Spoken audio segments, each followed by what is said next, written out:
बिस्मिल्लाहिर्रहमानिर्रहीम अस्सलाम वालेकुम।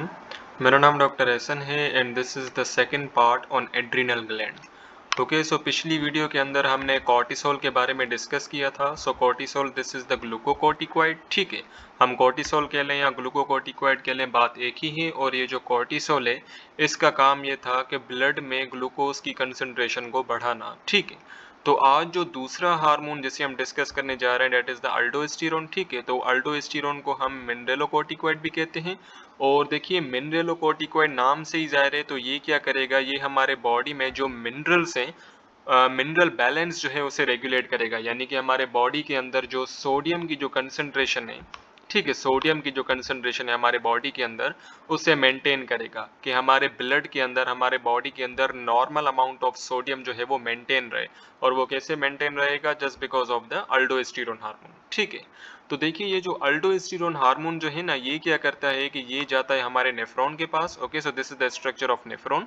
और नेफ्रॉन में ये जो लूप ऑफ हेनले आपको ये जो दिखाई दे रहा है, ठीक है, और लूप ऑफ हेनले का ये वाला जो असेंडिंग वाला पार्ट है, और असेंडिंग में भी ये वाला जो थिक वाला जो पार्ट है ना, ये वाला पार्ट, यहाँ पे ये अल्डोस्टेरोन एक्ट करता है। और अल्डोस्टेरोन यहाँ पे क्या करवाता है, ये जो फिल्ट्रेट है जो कि इस नेफ्रॉन के अंदर मौजूद होगा इस वाले पार्ट में, तो यहाँ से क्या करता है, यहाँ से सोडियम की रीएब्जॉर्प्शन करवाता है। ठीक है, तो वंस अगेन अल्डोस्टेरोन जो है, जैसे हम मिनरलोकॉर्टिकॉइड कहते हैं, ये जाएगा नेफ्रॉन के पास। और नेफ्रॉन में भी जो असेंडिंग लिम्ब होता है लूप ऑफ हेनले का, ठीक है, देखिए ये जो है ये डिसेंडिंग लिम्ब है क्योंकि ये नीचे की तरफ जा रहा है। और ये जो है ये असेंडिंग लिम्ब है जो कि ऊपर की तरफ जा रहा है। और जो असेंडिंग लिम्ब है उसका भी एक मोटा सा पार्ट होता है। देखिए ये वाला जो पार्ट है ना, ये पतला पार्ट है असेंडिंग लिम्ब का। और ये जो ये वाला पार्ट है ये बेसिकली मोटा पार्ट है असेंडिंग लिम्ब का। ठीक है, ascending limb of loop of Henle का।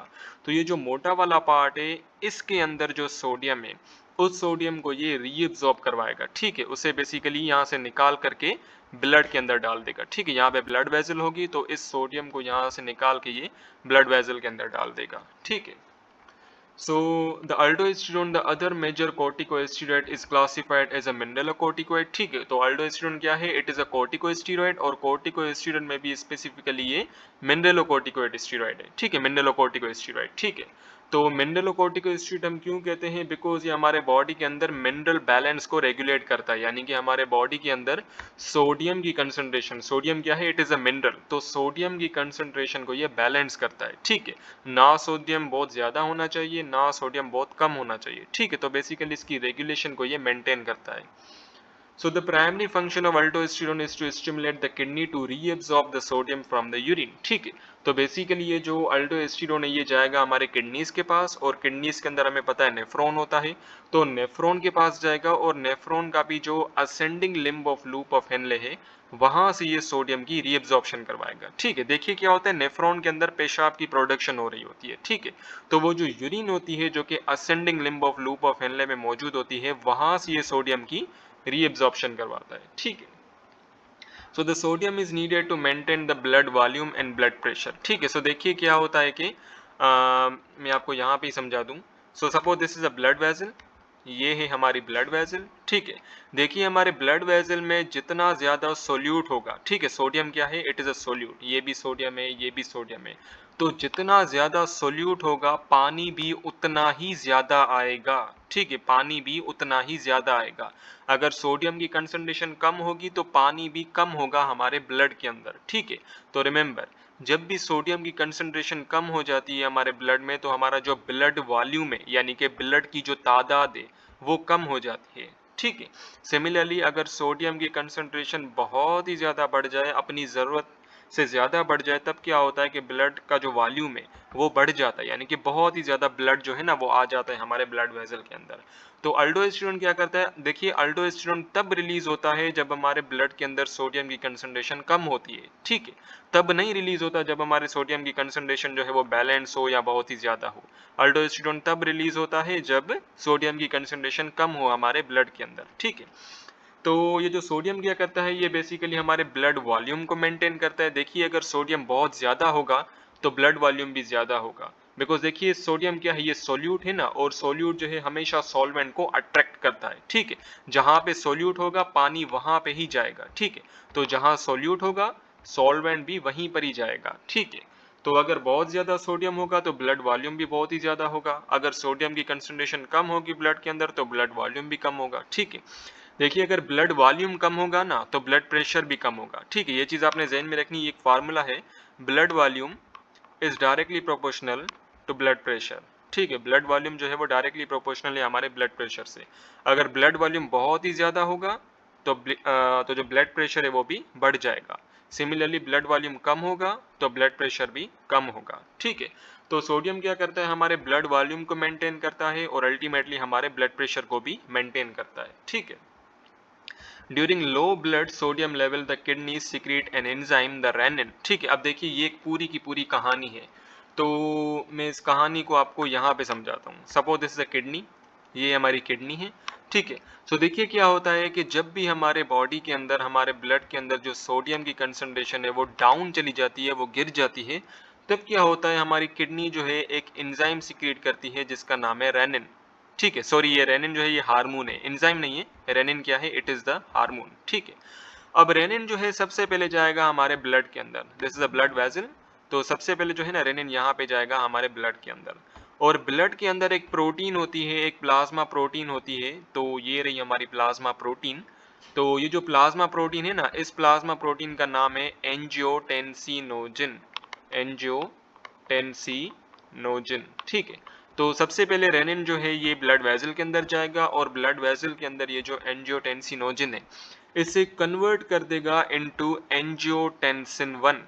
एंजियोटेंसिन 1। ठीक है, एंजियोटेंसिन 1 के अंदर इसे कन्वर्ट कर देगा। ठीक है, एंजियोटेंसिन 1। अब ये जो एंजियोटेंसिन 1 है ये चला जाएगा हमारे लंग्स के पास। ठीक है, ये हमारा एक लंग है, ये हमारा दूसरा लंग है। ठीक है, तो ये जो एंजियोटेंसिन 1 है ये चला जाएगा हमारे लंग्स के पास। ठीक है, और हमारे लंग्स के अंदर जाके ये जो एंजियोटेंसिन 1 है ये कन्वर्ट हो जाएगा एंजियोटेंसिन 2 में। ठीक है, ये कन्वर्ट हो जाएगा हमारे एंजियोटेंसिन 2 में।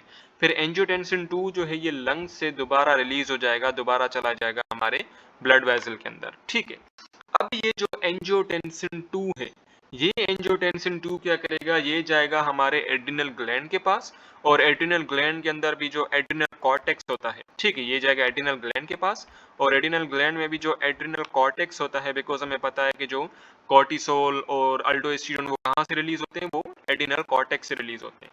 तो एंजियोटेंसिन 2 जो है वो चला जाएगा हमारे एड्रिनल कॉर्टेक्स के पास, और एड्रिनल कॉर्टेक्स को कहेगा कि भाई तुम अल्डोस्टेरोन को रिलीज करो। ठीक है, तो देखिए ऐसे जो है ना अल्डोस्टेरोन रिलीज होता है, तो पूरा का पूरा अल्लाह ताला ने एक मैकेनिज्म रखा है कि भाई अल्डोस्टेरोन ऐसे डायरेक्टली रिलीज नहीं होगा। अल्डोस्टेरोन को कौन रिलीज करवाएगा, एंजियोटेंसिन 2 करवाएगा। ठीक है, तो उसके बाद जो है ये जो एंजियोटेंसिन 2 है अल्डोस्टेरोन को रिलीज करवा देगा। उसके बाद जो है ये अल्डोस्टेरोन जो है ये चला जाएगा हमारे किडनी के अंदर, और किडनी के अंदर जो नेफ्रॉन्स हैं उन नेफ्रॉन्स से बेसिकली ये क्या करवाएगा, सोडियम की रीएब्जॉर्प्शन करवाएगा, ताकि हमारे ब्लड के अंदर सोडियम का जो कंसंट्रेशन है, सोडियम की जो कंसंट्रेशन है वो बढ़ सके। ठीक है, तो अब यही सारी की सारी कहानी जो है वो यहाँ पे लिखी गई है कि अगर सोडियम की कंसंट्रेशन कम होगी ब्लड के अंदर तो जो किडनी है वो एक हार्मोन सीक्रेट करेगी जिसका नाम है रेनिन। आई एम सॉरी, मुझसे गलती हो गई, रेनिन हार्मोन नहीं है, रेनिन बेसिकली एंजाइम ही है, सो आई एम सॉरी। तो ये जो किडनी जो है वो रेनिन एंजाइम जो है वो सिक्रीट करेगी। ठीक है, ये जो रेनिन एंजाइम है ये चला जाएगा हमारे ब्लड वेसल के अंदर, और ब्लड वेसल के अंदर बेसिकली एक प्लाज्मा प्रोटीन होती है जिसका नाम है एंजियोटेंसिनोजन। ये रेनिन क्या करता है, इसी एंजियोटेंसिनोजन को कन्वर्ट कर देता है एंजियोटेंसिन 1 में। ठीक है, फिर ये जो एंजियोटेंसिन 1 है ये चला जाएगा हमारे लंग्स के अंदर, और लंग्स के अंदर बेसिकली ये कन्वर्ट हो जाएगा इनटू एंजियोटेंसिन 2। ठीक है, यहाँ पे 2 आएगा। ठीक है, यहाँ पे बुक में इन्होंने 2 नहीं लिखा हुआ, तो यहाँ पे ये जो है ना ये कन्वर्ट हो जाएगा एंजियोटेंसिन 2 के अंदर।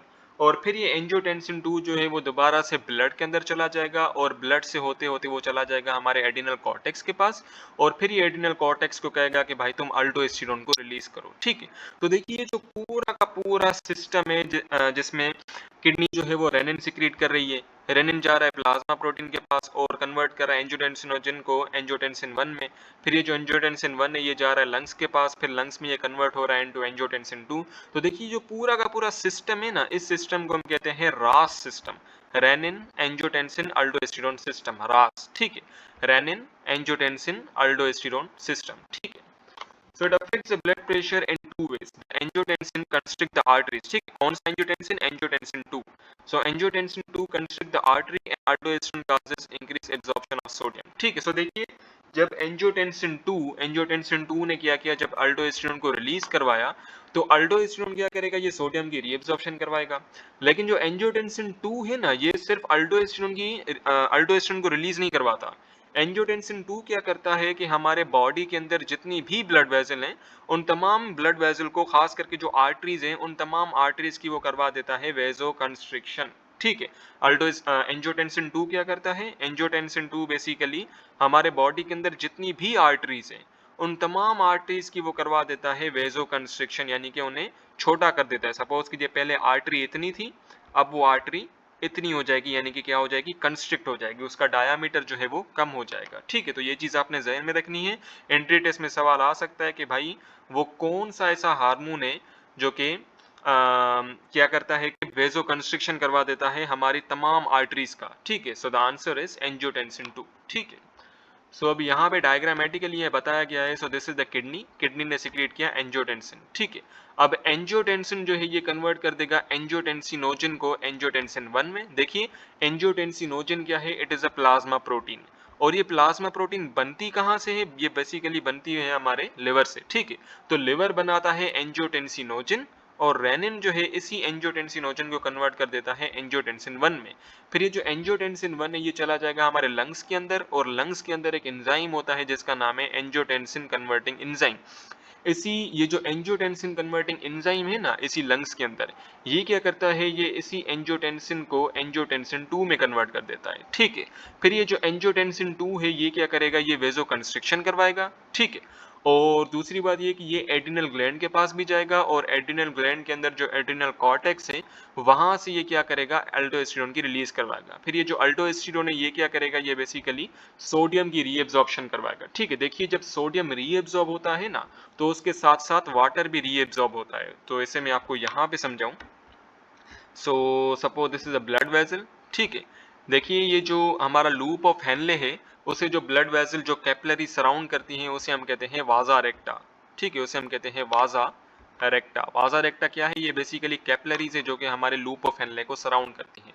तो अल्डोस्टेरोन क्या करेगा, इसी सोडियम को रीएब्जॉर्ब करवा के इसी कैपिलरी के अंदर डाल देगा, ठीक है। देखिए जब सोडियम जाएगा ना तो सोडियम के साथ साथ पानी भी यहाँ से रीएब्जॉर्ब होगा। तो इस पेशाब के अंदर, सो दिस इज द पेशाब, सो पेशाब में से अगर सोडियम रीएब्जॉर्ब हो रहा है तो सोडियम के साथ साथ पानी जो है ना, पानी भी चला जाएगा इस ब्लड वेसल के अंदर, ठीक है। तो जैसे जैसे सोडियम रीएब्जॉर्ब होता चला जाएगा हमारा ब्लड वॉल्यूम जो है वो भी बढ़ता चला जाएगा, ठीक है। और जब ब्लड वॉल्यूम बढ़ता चला जाएगा तब क्या होगा, तब बेसिकली हमारा ब्लड प्रेशर भी बढ़ जाएगा, ठीक है। सो अब जो दूसरा हार्मोन है जो कि हमारे एड्रिनल कॉर्टेक्स से रिलीज होता है, दैट इज द एंड्रोजन, ठीक है। एंड्रोजन को बेसिकली हम सेक्स हार्मोन भी कहते हैं। और दूसरी बात यह है कि जो एंड्रोजन है ना, दीज आर द टेस्टोस्टेरोन, ठीक है। और टेस्टोस्टेरोन जो है ये मेल्स के अंदर भी मौजूद होते हैं और फीमेल्स के अंदर भी, ठीक है। सो एंड्रोजन क्या है, androgen are the male sex hormone, ठीक है। Androgen are the male sex hormones, ठीक है। और एस्ट्रोजन क्या है, oestrogen it is the female sex hormone, ठीक है। ये चीज मैंने एमबीबीएस के अंदर सीखी थी लेकिन मैं आपको यहीं पर ही बता दे रहा हूँ। एंड्रोजन क्या है, it is the male sex hormone. Oestrogen क्या है, it is the female sex hormone. ये क्या है, it is the female sex hormone, ठीक है। सो देखिए ये जो एंड्रोजन है ना, ये मेल के अंदर भी प्रोड्यूस हो रहा है, ये फीमेल के अंदर भी प्रोड्यूस हो रहा है, लेकिन जो एस्ट्रोजन है वो सिर्फ और सिर्फ फीमेल के अंदर प्रोड्यूस होगी, ठीक है। और दूसरी बात यह है कि ड्यूरिंग द अल्डोलिसेंट, अल्डोलिसेंट हम कहते हैं कि अल्डोलिसेंट एज जो है वो होती है from 9 to 19 years of age, ठीक है। 9 टू 19 ईयर्स ऑफ एज जो है ना, इसे हम कहते हैं अल्डोलिसेंट एज, ठीक है। बिकॉज इस एज में जो है ना बंदा जो है वो बालिग हो जाता है, ठीक है। अब आपके बुक में थोड़ी सी एक मिस्टेक है। देखिए ये जो एंड्रोजन है जो कि मेल के अंदर प्रोड्यूस हो रहा है, उस एंड्रोजन का नाम है टेस्टोस्टेरोन, ठीक है। तो टेस्टोस्टेरोन क्या है, ये बेसिकली एक एंड्रोजन है, एंड्रोजन का नाम है। और ये जो है ये मेल्स के अंदर प्रोड्यूस होता है, फीमेल के अंदर भी प्रोड्यूस होता है। लेकिन फीमेल के अंदर ये जो एंड्रोजन है, ये सेकेंडरी सेक्सुअल कैरेक्टर्स जो है वो डेवलप नहीं करता। ये मेल के अंदर सेकेंडरी सेक्सुअल कैरेक्टर जो है वो डेवलप करता है। अब सबसे पहले हमें पता होना चाहिए कि सेकेंडरी सेक्सुअल कैरेक्टर होता क्या है। तो देखिए, जब भी बंदा बालिग होता है, अगर मैं मर्दों की बात करूं, एक बॉय की बात करूं, तो जब भी एक बॉय बालिग होता है ना, तब क्या होता है कि उसके दाढ़ी आना शुरू हो जाती है, उसके चेस्ट पे बाल आना शुरू हो जाते हैं, उसका जो आवाज है वो भारी हो जाता है। सिमिलरली जो फीमेल के अंदर जो सेकेंडरी सेक्सुअल कैरेक्टर्स जो हैं, वो क्या होते हैं, वो बेसिकली ब्रेस्ट का इनलार्जमेंट होना, जो मेमोरी ग्लैंड से जो ब्रेस्ट है वो इनलार्ज हो जाता है, ठीक है। और दूसरी बात ये है कि स्किन जो है वो बहुत ज़्यादा सॉफ्ट हो जाती है और वार्म हो जाती है, ठीक है। और जो आवाज़ है वो तीखा हो जाता है, मतलब ऐसा समझिए कि पिच जो है वो बढ़ जाती है उस आवाज़ की। तो मेल के अंदर जो सेकेंडरी सेक्सुअल कैरेक्टर्स जो कि डेवलप करवाता है, डेट इज द टेस्टोस्टेरोन, ठीक है। और फीमेल के अंदर जो सेकेंडरी सेक्सुअल कैरेक्टर डेवलप करवाता है, that is the oestrogen, not androgen, ठीक है। ये चीज आपने ध्यान में रखनी है। फीमेल के अंदर सेकेंडरी सेक्सुअल कैरेक्टर कौन डेवलप करवाता है? एस्ट्रोजन करवाता है। और मेल के अंदर करवाता है एंड्रोजन। और टेस्टोस्टेरोन क्या है? ये एंड्रोजन का नाम है, ठीक है। अब ये जो एक्स्ट्रा रेटिंग मटेरियल है इसे भी पढ़ लेते हैं। So in response to stress the endocrine system quickly secrete various hormone at higher than normal level in order to help the body mobilize more energy and adopt to new circumstances। तो देखिए, जब भी कोई stressful condition आ जाती है, जैसे suppose कीजिए आपका कोई एक्सीडेंट हो गया या कोई कुत्ता जो है वो पीछे पड़ गया, तो उस स्ट्रेस वाली कंडीशन में क्या होता है कि आपका जो पिट्यूटरी ग्लैंड है, एंटीरियर पिट्यूटरी ग्लैंड, वो ज़्यादा से ज़्यादा एसीटीएच जो है वो प्रोड्यूस कर रहा होता है, ठीक है। ज़्यादा से ज़्यादा एसीटीएच प्रोड्यूस कर रहा होता है। और ये जो एसीटीएच है, फिर ये जाएगा हमारे एडिनल कॉर्टेक्स के पास, और एडिनल कॉर्टेक्स में से वो ज़्यादा से ज़्यादा कॉर्टिसोल को रिलीज करवाएगा। और कॉर्टिसोल क्या है? It is the stress hormone, ठीक है। कॉर्टिसोल क्या है? It is the stress hormone, ठीक है। तो जब भी कोई स्ट्रेसफुल कंडीशन आ जाती है, तो हमारे एंडोक्राइन सिस्टम में से, देखिए एंडोक्राइन सिस्टम वो सिस्टम होता है जिसमें हम ग्लैंड्स के बारे में डिस्कस करते हैं, ठीक है। तो जो एंडोक्राइन सिस्टम में स्पेसिफिकली जो एंटीरियर पिट्यूटरी ग्लैंड है, वो ज्यादा से ज्यादा एसीटीएच यानी कि एड्रीनोकोर्टिकोट्रोफिक हार्मोन सिक्रीट करता है। यही एसीटीएच जाएगा हमारे एडिनल कॉर्टेक्स के पास, ठीक है, ताकि वो कॉर्टिसोल को रिलीज करवाए। और ये कॉर्टिसोल क्या करेगा? हमारे ब्लड के अंदर ज्यादा से ज्यादा ग्लूकोज की कंसंट्रेशन को बढ़ा देगा फॉर एनर्जी पर्पस, ठीक है, ताकि हमें एनर्जी मिल सके, ठीक है। So for example the pituitary adrenal axis, ठीक है। पिट्यूटरी एडिनल एक्सिस का मतलब ये है कि जो एंटीरियर पिट्यूटरी ग्लैंड है वो एसीटीएच सिक्रीट करेगी, और एसीटीएच चला जाएगा हमारे एडिनल कॉर्टेक्स के पास, ताकि कॉर्टिसोल हार्मोन और दूसरा जो हमारा अल्डोस्टेरोन एंड एंड्रोजन जो है वो सिक्रीट हो। तो ये जो पूरा एक्सिस होता है, ये जो पूरी ऐसा समझ ले जो रास्ता होता है कि जो एसीटीएच एंटीरियर पिट्यूटरी से आता है हमारे एडिनल कॉर्टेक्स के पास, तो उसे हम कहते हैं पिट्यूटरी एड्रिनल एक्सिस, ठीक है। So pituitary adrenal axis starts releasing adrenaline to increase the volume of blood pumped out by the heart and blood flowing to the skeletal muscles, ठीक है। तो देखिए, वही बात हो गई, जब भी बंदा स्ट्रेसफुल कंडीशन में आ जाता है, सपोज कीजिए कोई एक्सीडेंट हो गया या कुत्ता पीछे पड़ गया, तब क्या होता है कि तब बेसिकली जो हमारा एड्रिनल ये जो हमारा एडिनल मेडुला है, ठीक है। अब बात होगी हमारे एडिनल मेडुला की, एडिनल कॉर्टेक्स की नहीं, ठीक है। ऑल्दो एडिनल कॉर्टेक्स से भी कॉर्टिसोल रिलीज होगा, लेकिन यहाँ पे लिखा गया है कि स्ट्रेसफुल कंडीशन में हमारा जो एडिनल मेडुला है, एडिनल मेडुला में से निकलता है हमारा एड्रिनलिन, ठीक है। एड्रिनलिन को हम एपिनेफ्रिन भी कहते हैं। एंड रिमेंबर, एपिनेफ्रिन क्या कर रहा है? एपिनेफ्रिन भी हमारे ब्लड वॉल्यूम को बढ़ा देता है, ठीक है। एपिनेफ्रिन क्या करता है? हमारे ब्लड वॉल्यूम को बढ़ा देता है, ठीक है। ब्लड वॉल्यूम बढ़ जाएगा तो हमारा ब्लड प्रेशर भी बढ़ जाएगा, ठीक है। यही जो एड्रिनलिन है, ये क्या करता है कि वो वाली ब्लड वेसल जो कि हमारे स्केलेटल मसल्स को सप्लाई कर रही हैं, उन ब्लड वेसल की करवा देगा वेजो डायलेशन, ताकि ज्यादा से ज्यादा ब्लड फ्लो हो स्केलेटल मसल्स के पास, ठीक है। तो मैं यहाँ पे समझाऊं, suppose this is the skeletal muscle, ये हमारा स्केलेटल मसल सेल। तो वो वाली ब्लड वेसल जो कि इस मसल को सप्लाई कर रही है, इसी स्केलेटल मसल को सप्लाई कर रही है, सपोज कीजिए उसका डायामीटर इतना सा है, लेकिन जो एपिनेफ्रिन है, जो एड्रिनलिन है, वो क्या करेगा? इसी ब्लड वेसल का जो डायामीटर है वो बढ़ा देगा, ठीक है। पहले डायामीटर इतना था, अब ये जो डायामीटर है वो इतना हो गया है, ठीक है। तो पहले ब्लड फ्लो इतना कम फ्लो कर रहा था, अब ब्लड फ्लो जो है वो बहुत ही ज्यादा फ्लो करेगा इसी स्केलेटल मसल के पास, ठीक है। बिकॉज जाहिर सी बात है, स्ट्रेसफुल कंडीशन है, अगर कोई कुत्ता पीछे पड़ गया है तो जाहिर सी बात है आपको भागना पड़ेगा। भागेंगे कैसे? स्केलेटल मसल्स के through.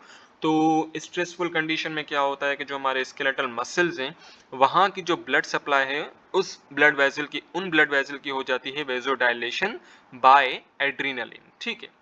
And during acute physical stress, ठीक है, अक्यूट फिजिकल स्ट्रेस यानी कि कोई एक्सीडेंट हो गया, ठीक है, द पिट्यूटरी ग्लैंड में also ramp up the secretion of the growth hormone. तो देखिए जब भी आपका क्या हो जाता है फिजिकल स्ट्रेस यानी कि कोई एक्सीडेंट हो जाता है, कोई चोट लग जाती है, तब पिट्यूटरी ग्लैंड में से एक हार्मोन सिक्रीट होता है जिसका नाम है ग्रोथ हार्मोन, ठीक है। ये चीज भी आपने ध्यान में रखनी है कि एक्सीडेंट के दौरान भी ग्रोथ हार्मोन जो है वो रिलीज होता है। और ग्रोथ हार्मोन क्या करता है, आपके बॉडी के अंदर जो मेटाबॉलिक एक्टिविटीज है उन्हें बढ़ा देता है, ठीक है। खास करके जो ग्लूकोज का टूटना हो गया, ग्लूकोज का टूटना इनटू द एटीपी, ठीक है, तो इस वाले मेटाबॉलिक एक्टिविटी को ये बढ़ा देता है, ओके।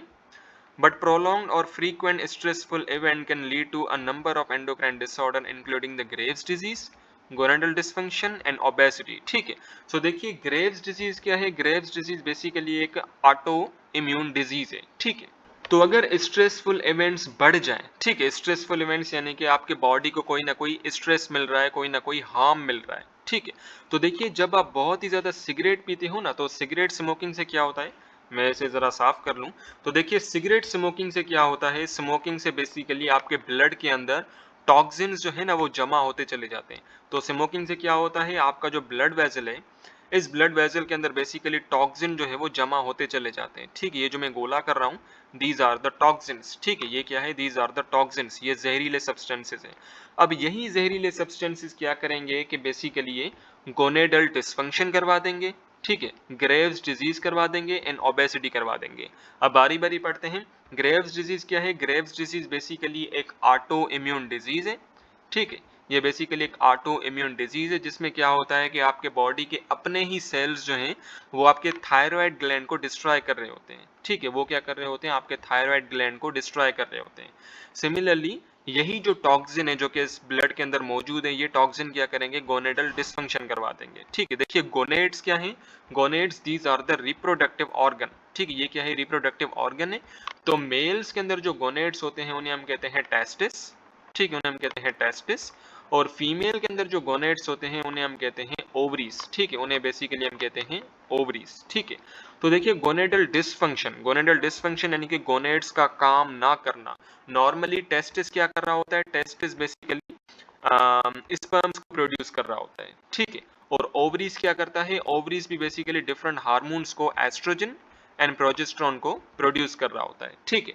तो देखिए अगर टेस्टोस्टेरोन की डिसफंक्शनिंग हो जाएगी तो स्पर्म प्रोड्यूस नहीं होगा। सिमिलरली ओवरीज की डिसफंक्शनिंग हो जाएगी यानी कि ओवरीज काम नहीं करेंगी तो एस्ट्रोजन एंड प्रोजेस्टेरोन हार्मोन जो है वो भी सीक्रेट नहीं होंगे, ठीक है। सिमिलरली ये जो टॉक्सिन से ये क्या करवा देंगे, ओबेसिटी करवा देंगे, मोटापा करवा देंगे,